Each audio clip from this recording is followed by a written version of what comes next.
नमस्कार, मैं हूं अर्चित और आप देख रहे हैं एक्सेस भारत न्यूज। चलिए रुक करते हैं इस खास खबर की ओर।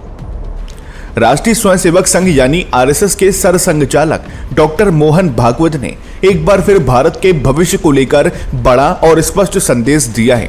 नागपुर में भारत दुर्गा मंदिर की आधारशिला रखने के बाद अपने संबोधन में उन्होंने कहा कि भारत का विश्व गुरु बनना अब केवल एक कल्पना नहीं बल्कि एक अटल सत्य है।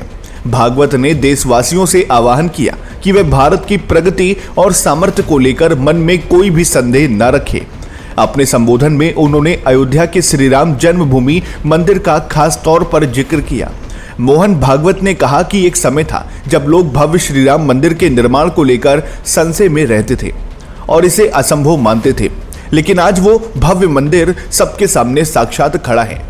उन्होंने कहा कि ठीक उसी प्रकार भारत का विश्व गुरु के रूप में पुनरुत्थान भी पूरी तरह निश्चित है और इस गौरवशाली यात्रा को अब कोई नहीं रोक सकता।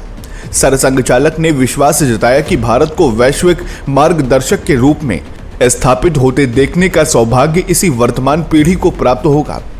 उन्होंने जोर देकर कहा कि सामूहिक अनुशासन और निरंतर प्रयासों के बल पर ही इस सपने को साकार किया जा सकता है।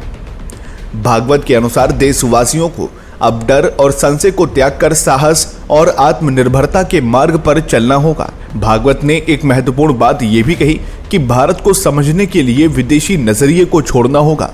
उन्होंने कहा कि पिछले 150 वर्षों में विकसित हुई पश्चिमी सोच के चश्मे से भारत की आत्मा को नहीं समझा जा सकता। नागरिकों को अपनी सभ्यता और सनातन मूल्यों की ओर लौटना होगा और इस विदेशी विचारधारा की परतों को उतार फेंकना होगा। उनके अनुसार जब हम अपनी जड़ों से जुड़ेंगे तभी भारत पूरी दुनिया का मार्गदर्शन करने में सक्षम होगा। क्या आप भी मोहन भागवत की इस बात से सहमत हैं कि भारत को अपनी जड़ों की ओर लौटना चाहिए? अपनी राय कमेंट बॉक्स में जरूर साझा करें।